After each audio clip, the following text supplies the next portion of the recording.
Ang topic natin ngayon ay tinatanong na Renato. Ang tanong niya ay lahat daw ba ng aking mga kabaro ay marunong mag-ipit? Alam niyo na nga, iipitin kayo.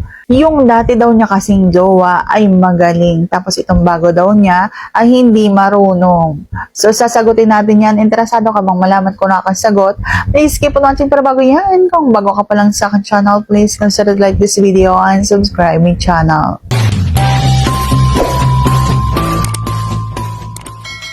Ang sagot ko ay hindi po lahat marunong. Hindi naman po kasi kami pare-pareho. Merong marunong, merong magaling, at merong wala talagang alam sa ganyan. At minsan po, nasa lalaki din yan kung paano makakaramdam ng gano'n ng isang babae. Kapag halimbawa ang isang babae ay sobrang nasisiyahan, sobrang magaling yung iyong ginagawa, sobrang rapsa yung iyong ginagawa sa kanya.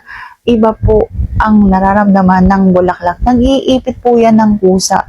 Lalo na kung halimbawang iba yung kiliti na dulot ng ginagawa mo sa kanya. So, minsan nasa lalaki din po ang dahilan para makapag-ipit doon sa loob ng bulaklak yung isang babae.